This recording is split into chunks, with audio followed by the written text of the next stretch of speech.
no surprise why e-bikes are a hot new trend. They're convenient, they're efficient, they're economical, and they're fun. Since I built mine, I haven't had to pay for gas or parking. And if you live in a city like me, that's a pretty great option.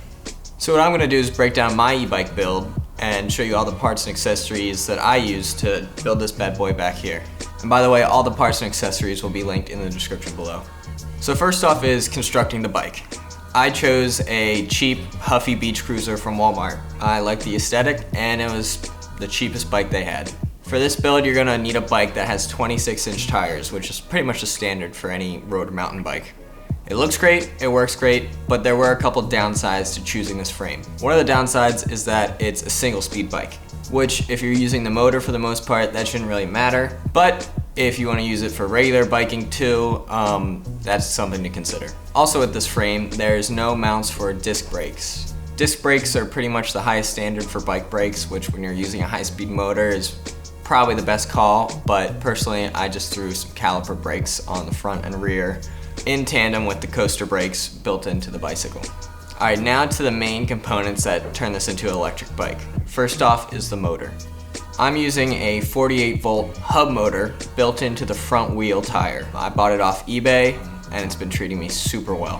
When you order one of these hub motor tires, it comes with a couple things. It comes with electronic brake levers, it comes with a controller, and it comes with a thumb throttle.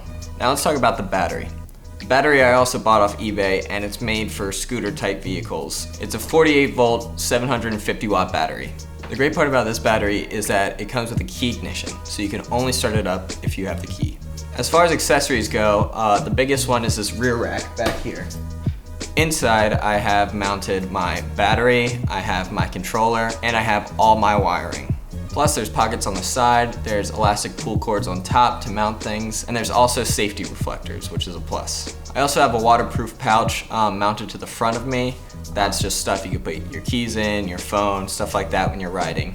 As far as changing the style of the bike goes, I changed out the seat and the handlebars to give it a fake brown leather look. I added an LED headlight to the front for both safety and night riding. And I added a frame mounting bike lock, so that way I'll always have it when I'm riding and it's really easy to take on and off. I really love riding this thing and it's turned out much better than I ever expected it would be. Some of the greatest reasons to build your own e-bike is one, the price. I've walked into bike shops in my city and looked at e-bikes that have similar specs to my own, and the one I built is about a sixth of the price. It's also modular and future-proof. Because you buy all the parts separately, you can interchange them as things improve. You can get a better motor, you can get a bigger battery, or what I even would like to do is weld my own frame. Now it does come with its caveats. It's not completely water sealed. And also when you build yourself, it requires some maintenance. You know, it's not just gonna work forever all the time. I've had to change flat tires, I've had to adjust brakes, I'm gonna have to change brake pads, I'm gonna have to do all kinds of stuff to make sure it stays up and running. I've hit a max speed of about 30 miles per hour on this thing, which is pretty impressive. It handles hills and off-roading just fine.